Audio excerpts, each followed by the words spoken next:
welcome to the latest episode, our 40th episode for that matter of fact, of Hung Chin Hon Sweatin Money. We may or may not have ownership or other positions in the stocks mentioned on the show. Don't buy stocks based solely off what you hear from this podcast, and always do your own homework and research before investing or buying stocks. I'm your host, Kong, along with my co-host, Gibson. Let's take a look at what's in the news.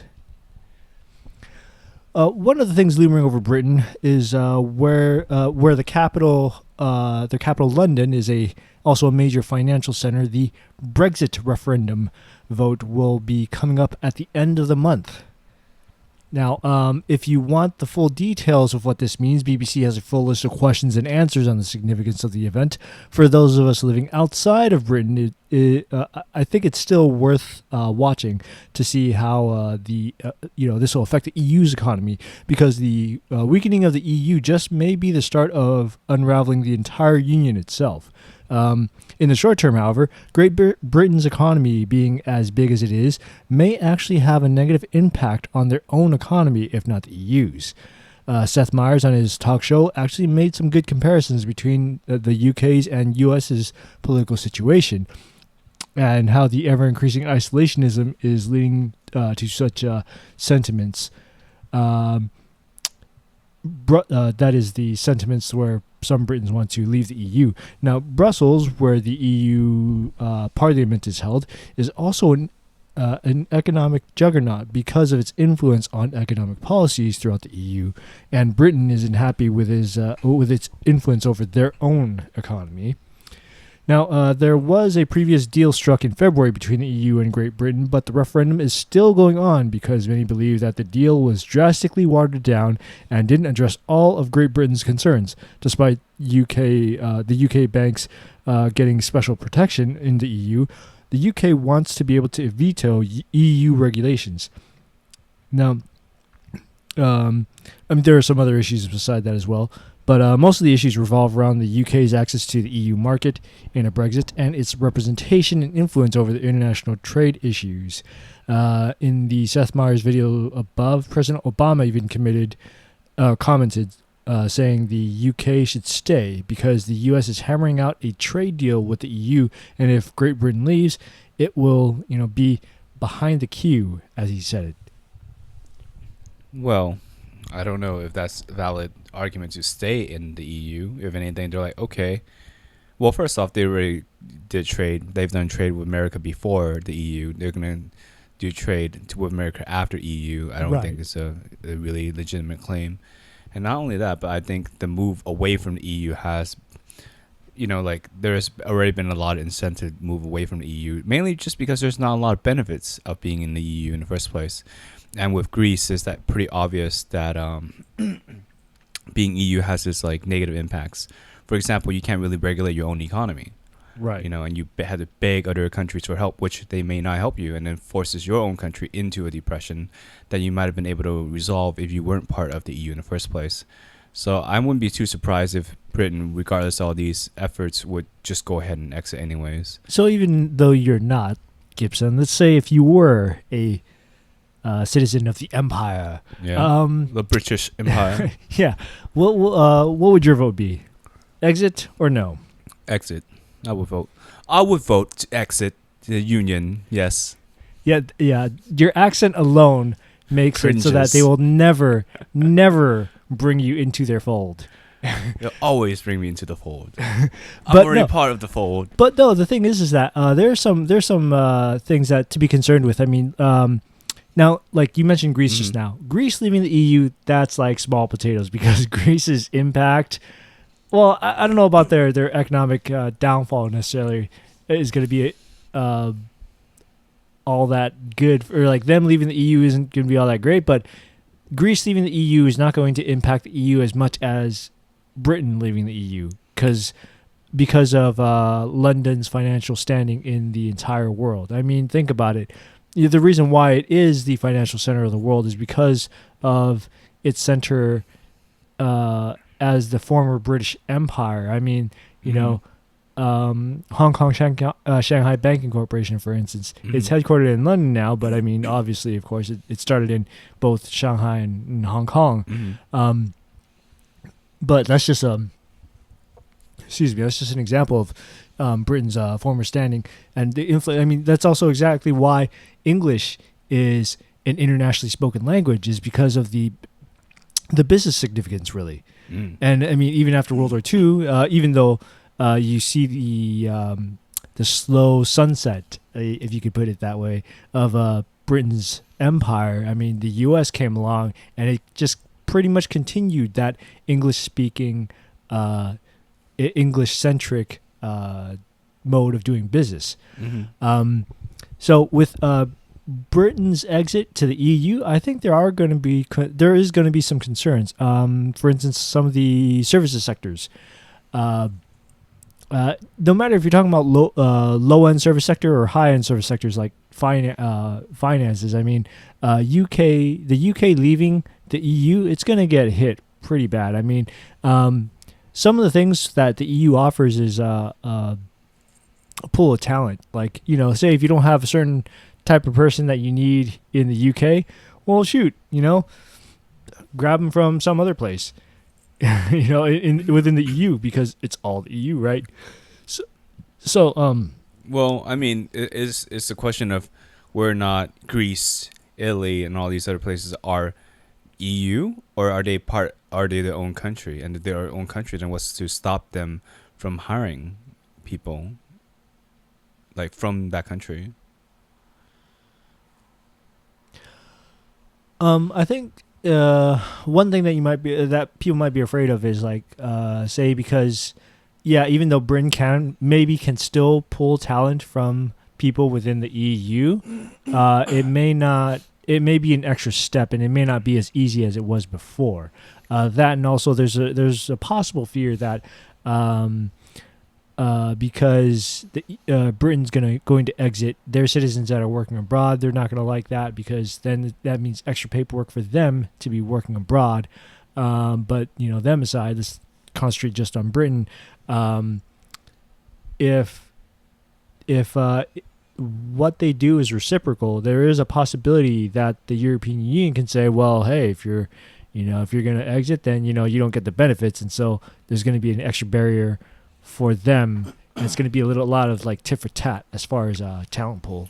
Well, I mean, if anything, let's say Greece exits, then Britain exits.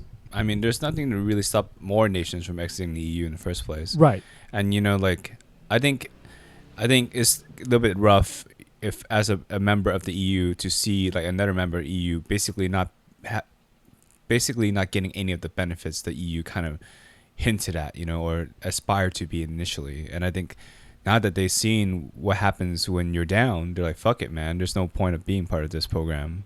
No, but the thing is that, I mean, they do benefit from it quite a bit. I mean, there is, because they are part of the EU, they do get a lot of capital from, that pool. I mean, there's also investment money that they get as well. So I don't know, but I'm not sure if Greece is seeing it of it. I'm not talking about Greece. I'm talking about Britain specifically. So you're saying that some other country gives Britain money for being part of the EU? No, the EU at large. They actually decide on certain investment, like things to invest in, things, and like whether it be like physical real estate or commercial, or like equity or something like that. They decide to invest in these things for whatever they're, I think for some of the funds and bonds that they issue. When you're talking about like Greece, that's a whole separate issue altogether. I think. Well, I just think of the EU more as a form of centralized currency, more like the euro. I don't think of the EU like a country that they've joined, and that Britain's not annexing themselves. They're just simply deciding to not use this currency as their main currency anymore. They're just going to go back to the old British pound. No. They've always used the British pound. All right, so how are they part of the EU in that sense then? So they are a part of the EU, except like unlike the other EU nations, they have always continued to use the British pound. I see. So what's their obligation to EU, Britain? Basically, all the other laws. First of all, representation in the EU Parliament, Mm-hmm. and then abiding by the EU rules. So one of them being, like I was mentioning, the talent pool issue. Mm-hmm. So one of the things with the EU is that no matter what country these people are from, as long as they are EU members, then they can freely work anywhere in the EU. I see, but do they even speak the same language? Well, I mean, if, like, say, if you're going to that country where you're going to find work, Yeah, then obviously you're going to make an attempt of some sort to speak that language. I see. Because if language is a barrier, then it kind of... Yeah, but at the same time, also, unlike America, Uh-huh. I mean, most people speak more than one language over there. I mean, just let's say just within Switzerland alone, right? You have a French courtier and an Italian community as well. So with the Swiss, you have the local Swiss, you got the French, and you got the Italians as well. And usually, people will speak all three. All right. I can't say anything if this is indeed the case, but I'm just saying that if there's a natural language barrier, then there's that already. You know, there's... I mean, that would really cause the market to kind of be bucketed on itself. Well, either way, I don't see any benefits of being in the EU, really. I mean, the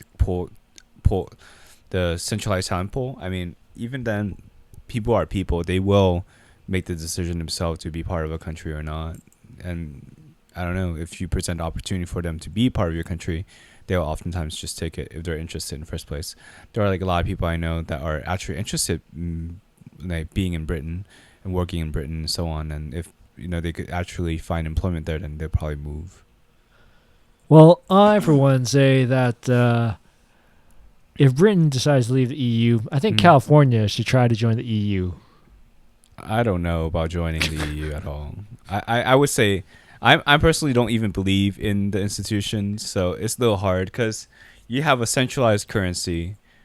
Wait. Well, actually, are you saying the EU and Euro are two distinct entities, or just one and the same, or nearly one and the same? No, if you're talking about using the EU currency, that is part of the whole EU system. Right, but there are, like sure with Britain, there is an exception as far as using the currency. I think having like having a centralized currency while a centralized government kind of defeats the purpose of the centralized currency, because at some point, these countries, normally a country will have its own ability to regulate the state and the economy of everything, but the EU actually prevents it completely. Right, yeah. Because you aren't allowed to use your own currency. So then if all these countries are now able to use their own currency, then the euro has lost its all purpose. And the euro loses all purpose, then the EU slowly becomes less of a governing body, but more so as an agreement or trade pact between countries.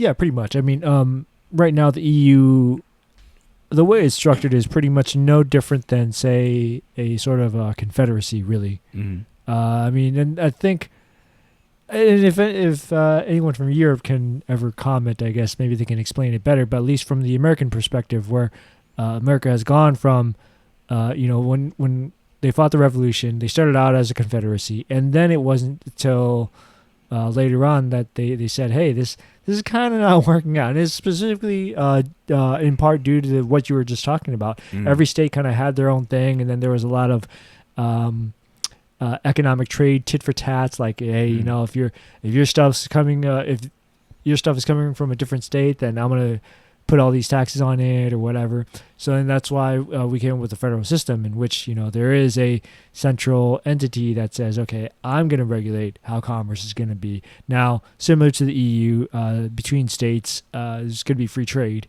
But then more importantly, unlike the EU, is that, like you mentioned, well, at the time, there was a central bank that issued money. Now, the thing is that the U.S. does it kind of weird too, but that's, I guess, is a debate for another day.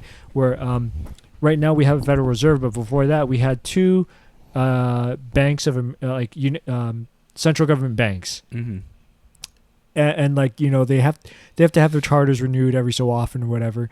But there were moments in America's history where we didn't have these banks. And there was there was also a period where before the Federal Reserves came along, I mean there was really nothing. So I don't know. Anyways, that's a topic for another day. Let's move on. Sure.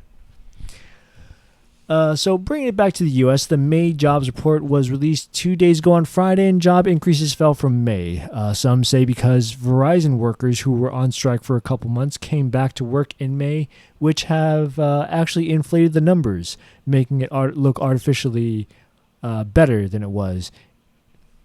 Now, of course, the numbers of jobs may also indicate the political volatility because no one ever thought that Trump would ever make it this far, and Sanders looks like a formidable opponent to Hillary. With this to consider, how are businesses going to hire people? I think it's always cautious. I mean, around election time period, I think a lot of companies are always a little bit cautious just because they're not sure who the new president might be, and then the next 4 years how it's going to look. I would say that kind of makes sense that things will slow a bit down. Just think about it this way: you have Donald Trump for president. The legislation, the administration might lean one way towards like the new legislations and who we're going to elect for the Supreme Judge. The United States Supreme Court's judge, and then Chief Justice. Chief Justice, sure. So that could have a lot of impact and what legislation can be passed. And then of course you have a socialist as a president, you might be facing more taxes and whatnot. And if the thought process, hey, we'll just wait a few months before we launch a new business or go a certain direction, I think that bears merit, at least this year. Yeah, well, moving along. Now, there's rumors of a possible big sell-off for oil. I mean, it's already been bad enough that these past 3 quarters have been not too kind on the oil industry, but the idea of a big sell-off, I don't know. I'm going to defer from the analyst on CNBC, where this article is taken from, and doubt this assumption that he's taking, at least for the summer, that is.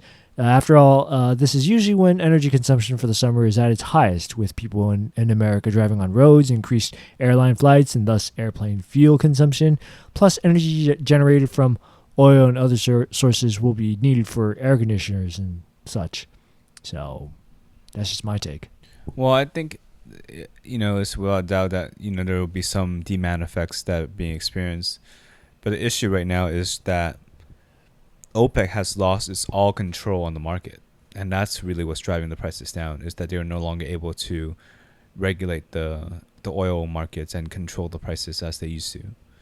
And that's kind of what's driving the prices down, is that none of the countries of OPEC has pretty much saying, hey, we're going to supply, we're going to max out our supply.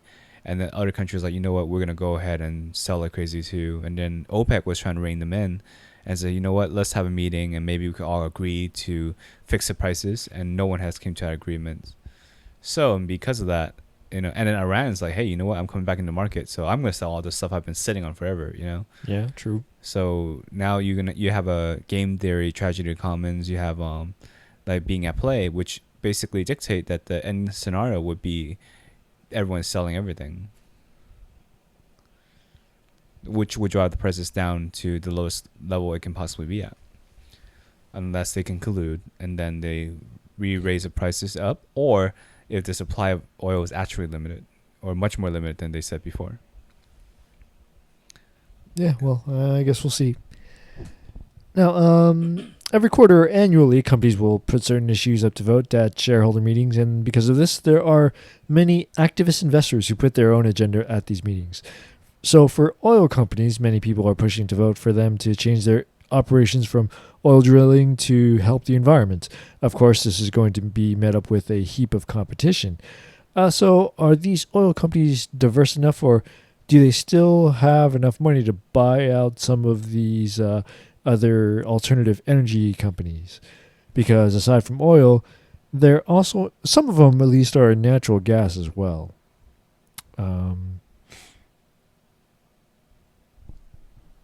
So I don't know. Like, I think with the whole global warming concern that we have, I think we're probably going to have to make more investments into environmental sustainability. So I wouldn't be surprised if they're forced to do these things either way. Yeah. I really have no further comment. So, all right. Well, let's move on to another topic then. And,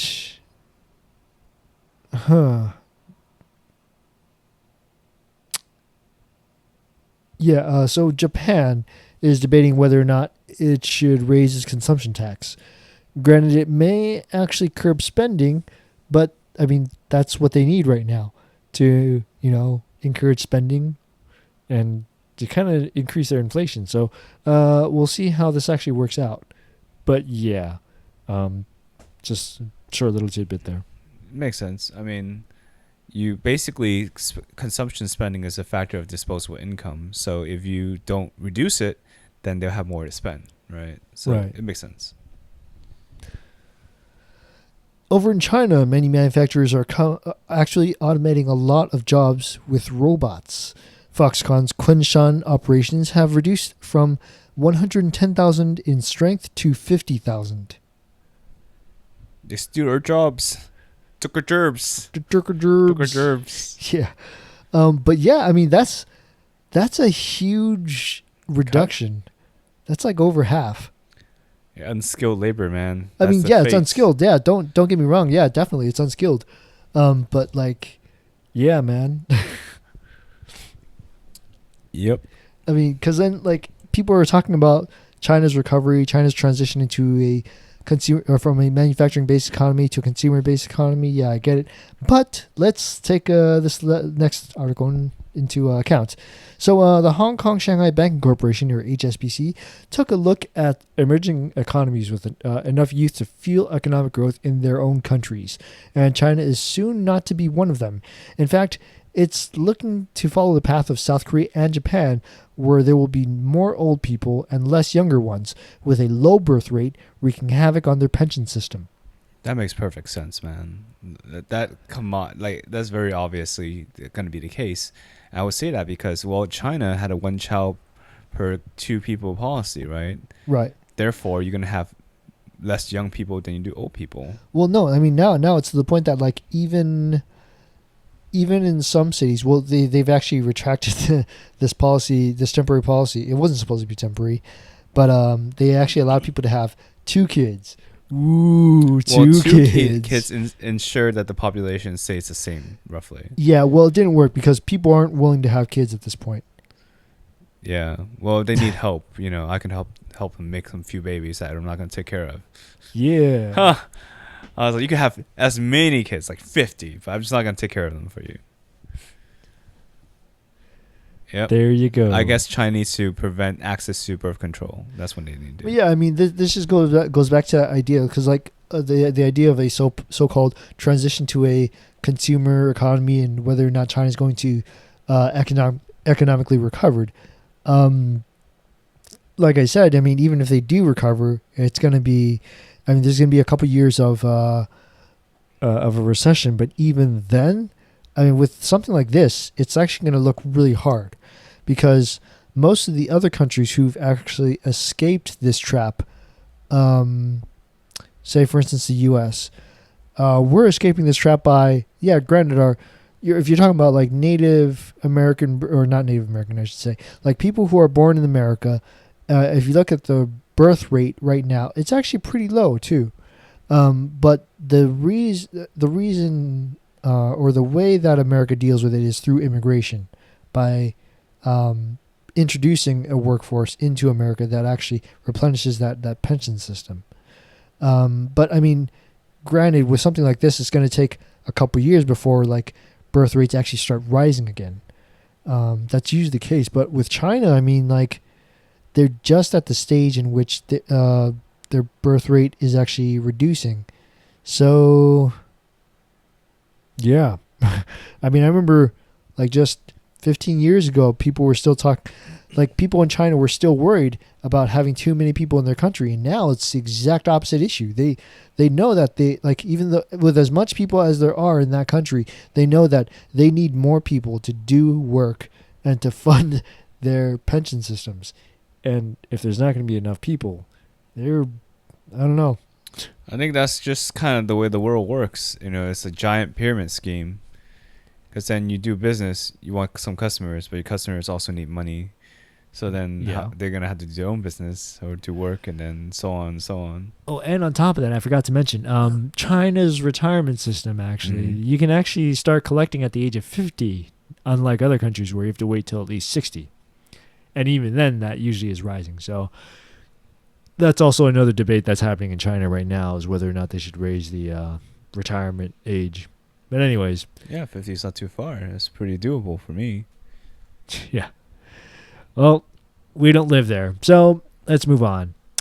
Andrea Wong put in a FOIA request. For those of you who don't know, that's the Freedom of Information Act. That's when you request the government for documents. And if they're classified, the government sees whether or not they can unclassify it and release it. Usually, though, it's to get some government documents released to the public. Anyways, so she did a request specifically for a debt deal in the 1970s that the Jimmy Carter administration had signed with the Saudis. At the time, there was a recession and a major shortage of oil because of OPEC. Now, of course, this organization is consisted of many Arabic nations. And they were angry at the time for the U.S.'s involvement in the Yom Kippur War, where I think it was like 7 Arabic nations fought Israel to try to take back that land for Palestine, supposedly. Now, seeing that the oil prices were skyrocketing and further damaging the economy, a deal was made with the Saudi government. So the deal was that they could keep their they had to keep their money in the U.S. so the economic damage could be blunted. But then at the same time, they could go ahead and look all big and bad with their other Arabic brethren and say like, we're screwing over the U.S. with these high oil prices. Now, at the time, oil skyrocketed from like $3 a barrel or something like that to like $5. So it was still pretty bad. Yeah, not much to say on this one. Okay. Well, I guess the thing is that this is the significance is that the Saudis for the longest time were they were the biggest foreign debt holder of the U.S. Now, I mean, at this point, that's no longer the case. I mean, it goes back and forth between people like countries like China or Japan or some other country, but the fact that this is released now, I mean, that's why this was in the news recently. So, yep, 46 years later, and isn't that guy dead, Jimmy Carter? No, he's still around. He's still around. I see. Reagan's definitely gone. Yeah, Reagan died. Yeah. But yeah, let's move on. Let's take a look at the weekend review. And as you can see, things were slightly up, but I mean, they weren't as high as they were on Thursday. And they were, yeah, Friday was kind of a miracle that they even got where they were. But anyways, let's take a look at the international markets. Now, Australian shares are up, and I mean, that is a nice chart right there. I mean, it's just skyrocketing right whole 0.73%. Well, yes, there's that. But look at the chart. What a nice chart. Yes, wonderful. Now, it's because of the mining industry that's gone up. Or iron ore, the commodity itself, shot up 3.9%. Plus, the Australian dollar rallied against the U.S. dollar. Now, if you take a look over at New Zealand, it's also up. In fact, it's actually setting records. I think I got some of these articles wrong. But anyways, so New Zealand's always also up. Yeah, New Zealand is also up, but New Zealand and Australia are kind of maintaining low interest rates. And the thing is that some people in New Zealand are skeptical of whether or not this is going to last. They think actually the New Zealand stock market is overvalued. And New Zealand's economy actually relies heavily on Chinese investment right now. So if China goes into a recession, New Zealand might get dragged in as well. And now you see how the cookie crumbles. Yes. Well, taking a look at Japan, definitely crumbling for today, or for Monday, I should say. The Nikkei's drop was due to their disappointment in the U.S. jobs data, but the main culprit is its strengthening yen, which is hurting its exports. That makes sense. Yeah. And Korea's Kospi was closed for Heonchung-il. It's one of those days where they honor their military members. Taking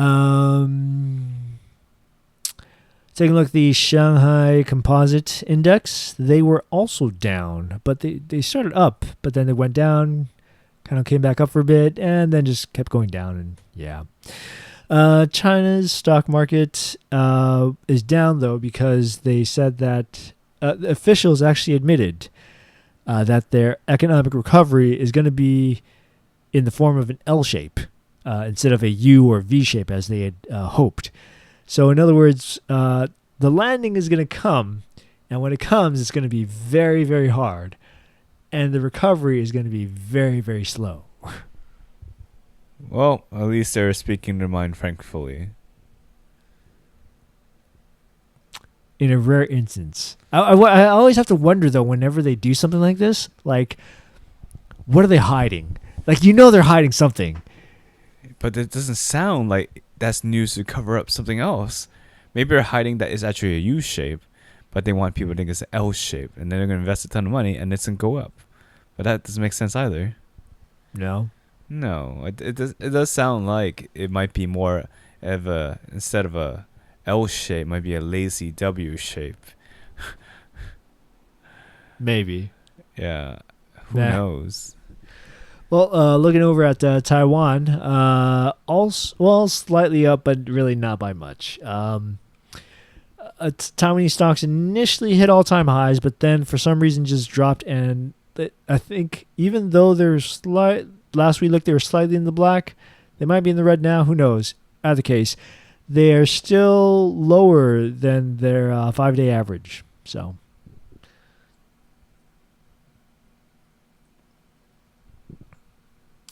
And let's look at the Hang Seng Index. Also down. Yeah. So as you can see from the charts, Hong Kong's Hang Seng Index also, like most of Asia, seeing an up and down. Currently in the red. But it's mainly due to their disappointing retail sales numbers. Recently, a lot of the mainland Chinese tourists have dropped, so they haven't been really spending as much. And even then, I mean, honestly, if you look at Hong Kong, what do they have aside from shopping, really? I mean, shopping, food. I mean, like, what else is there?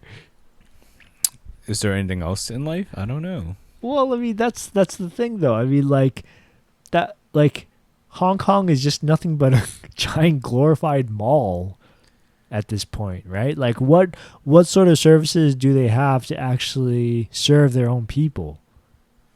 I'm not sure. Although, if it was the food capital of China, that would be pretty interesting as well. This is where you go for food, Hong Kong. Yeah, don't say that, man. Don't say that. Now you're gonna attract the mainland Chinese tourists. They're gonna be like, oh shoot, our food's full of poison. Let's go down to Hong Kong. Pretty much. The food is safe to eat here. All right. The vegetables are been inspected by U.S. FDA people. Okay. Great. Because I know some people from like mainland that come to America and the first thing to do is eat the fruits here. Oh, yeah, of course. Yeah. Obvious reasons, supposedly. Well, I mean, yeah, but even then, like, fruits are cheaper in the States than they are, like, in Asia in general, though. I think there were rumors that the fruits in Asia have lead in it. Well, yeah, I mean, like, there was there were traces of what is it, like radiation in some of the plants in China. Like that's how bad the pollution is over there. Yeah. Yeah. But anyways. Yep. Let's look at the playbook. Now, again, just a reminder, none of the following should be misconstrued as financial advice or investment advice. This is merely provided for documentation only. Same picture as last time, but right now, let's see. Overall, I'm down on Koenig & Phillips or PHG. So for some reason, selling options within 30 days means I incur a fee for some reason. Anyways, so I did that, and then I bought them again at a lower price point, and I'm holding on to them. But now that I'm holding on to them, they're still lower than they should be. I mean, I'm up minus what I lost last time, and then that's also not including what I had lost in the actual investment that I previously had with them. Now, Disney, still up, but when you factor the fees, it's not enough to make up. Well, you can look forward to the next 2 weeks, I think, if you still have the options for those. Because the next 2 weeks, they're going to announce the Shanghai Disneyland. And then Shanghai Disneyland is already booked for the next 2 weeks. Not the next 2 weeks, but 2 weeks after they open, within hours that they're opened. Yeah. And I think there are complaints that there's too much traffic to Shanghai now. And things are getting too expensive. And like the prices, the soft launch in Disney, experimental launch, which is a shopping area, basically people complain about the prices being too high. And there's too many people. Well, you got these are these are really good signs for a city, a business, a city, and a company, really. Like your shopping mall is too crowded. There's too many people, and the prices are too high. So do you have enough to double down? I already doubled. I already intermixed, and I bought another round on Friday, just because I'm thinking that like for 3 weeks to 4 weeks prior to launch, you're not gonna put too much hype out there. Yeah. But I think 2 weeks before launch should be a good amount of time to start hyping the opening of Disneyland and how crowded it is and how great it is to get other shareholders that might be interested in it. I personally really like this Disney's entry into China. I don't think the significance have been made big enough, but this is Disneyland. This is a major U.S. corporation, and they are finally getting the foothold into China itself. And then China is becoming one of the world is easily one of the world's more recognized superpowers nowadays. But we really haven't had a way to really coexist with them too well. And Disney's. And in fact, I think this is their biggest Disneyland, and it's going to have the most amount of people. It's going to, and the sheer amount of people who want to go to Disneyland from all of China might cause it to increase in prices because there's only so much space and so much land, so many tickets that it can sell. And I smell a huge profit coming in from every single sector. Eventually it might even be that only Chinese elites can go to Disneyland, right? Which is not exactly a bad thing for a business because the cost stays the same. The price goes up. That means a huge profit margin coming in. Right. And who knows if it's in high demand enough and, this China actually, permits Disney to expand even further, then Shanghai might just be the first of many. Who knows? They might have a Disney World in China. Maybe in Beijing. Who the fuck knows? I don't know. Yeah, I don't know. Maybe they can dedicate Fogland or something over in Beijing or something, right? Who knows? Yeah, maybe. Fogland. Well, maybe not Fogland, but Fogland. No, that's not very well. Actually, Fogland actually sounds kind of Smogland. Now that's disgusting. But Fogland. No, there is no such things as smog in the People's Republic.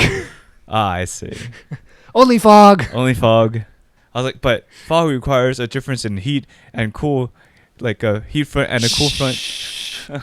How dare you doubt the ability of the party to control the weather? I know, but it's only hot here. There's no all cold front. right. So those should be jokes that should be saved for another podcast. All right, let's see what we got here. So back to Dunkin Donuts.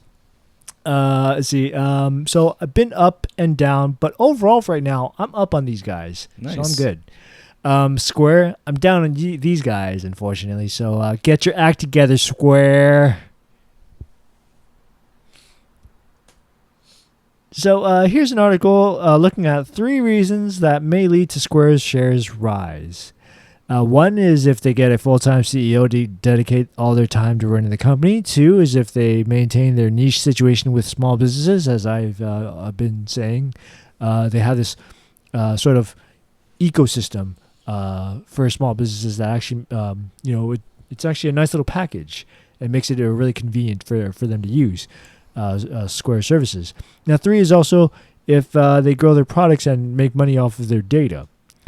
However, that was 2 weeks ago, and a week later, the same person that wrote this article wrote another article entitled 3 Reasons of whether or not Square is going to fall. And the same, let's see, so that third reason from the last slide,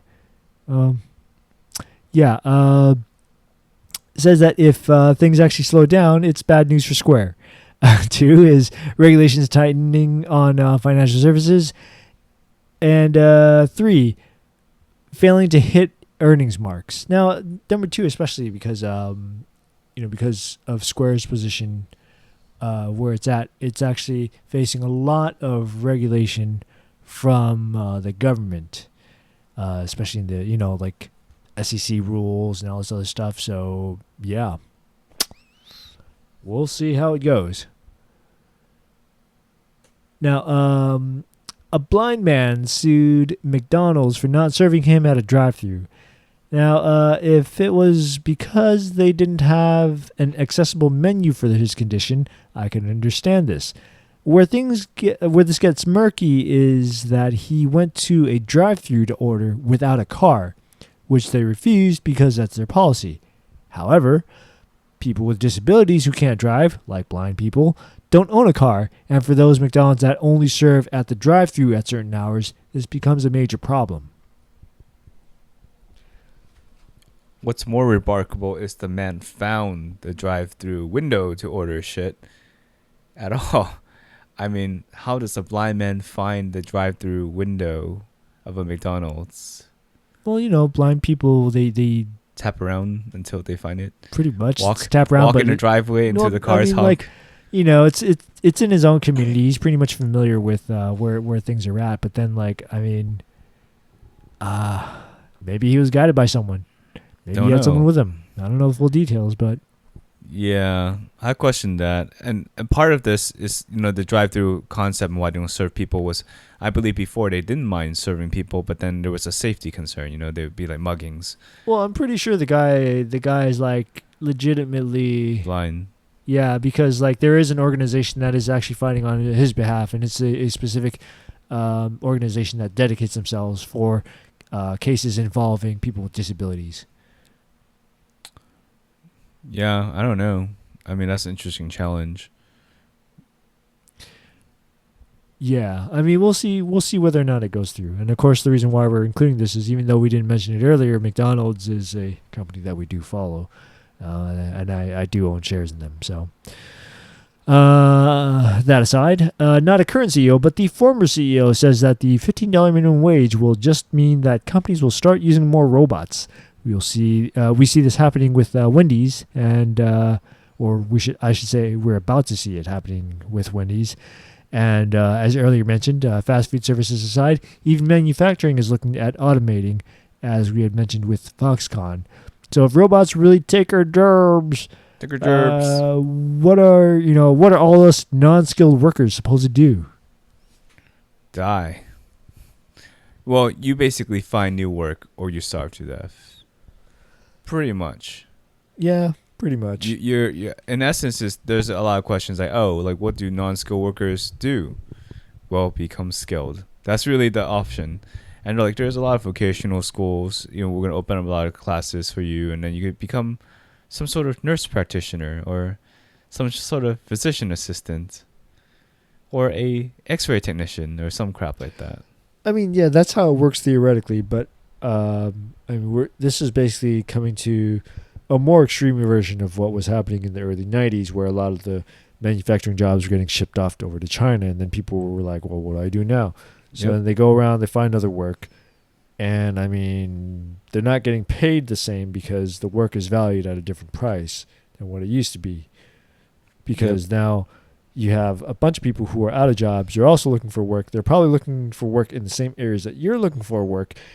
And then, of course, it's flooding the market with cheap labor again.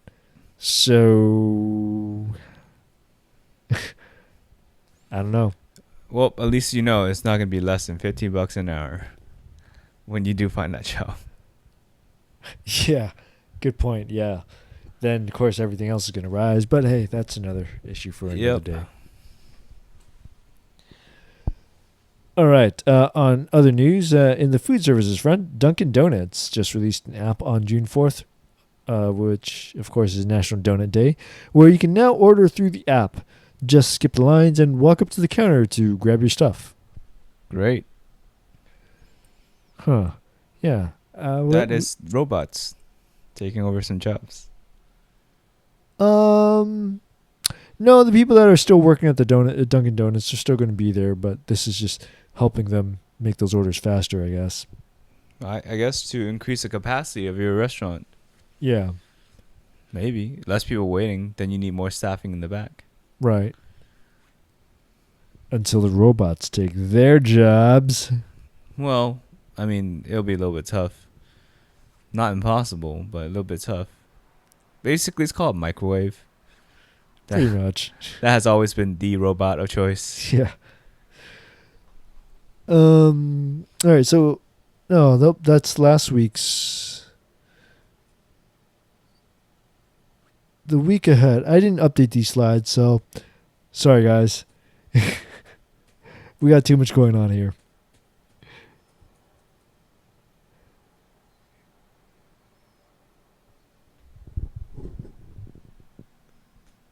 Let's just jump straight to the recommendations, shall we? Nice. So one of the things I just found out about was this resource, the American Association of Independent Investors. The full report is paid, but I think we all kind of have access to about the same information that you can get from the report through other news sources to get an idea of what it might say. But I think it's also a good choice. It's also another choice to go to the website directly and look at the information directly from the report itself. So you can see how other investors are thinking about the economy and, the stock market and all that. So you can base some of your judgments and, decision making based off of this report. I don't know.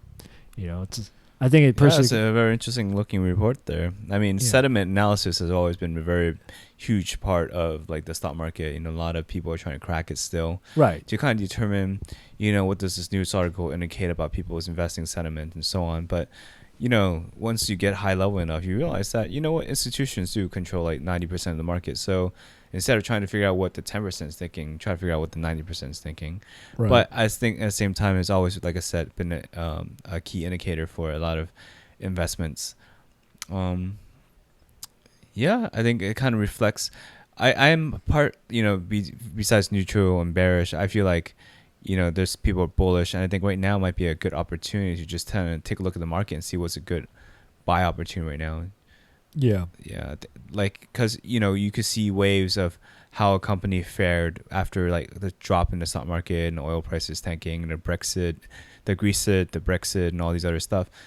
You can see like a lot of companies that basically weathered the storm out issues. And that might be companies that are, might have experienced a merited drop in value. And then you can just basically just buy them on the cheap now. It's a good opportunity to start looking into that. Right. Yeah, totally agree. So, and that's pretty much it for this episode. Thank you for watching. If you want to, please subscribe. Our iTunes feed is unfortunately down right now, but your drip is still up. And we are also now on Google Play Music, so subscribe to it as well. Alright, so see you guys later. See you guys next time.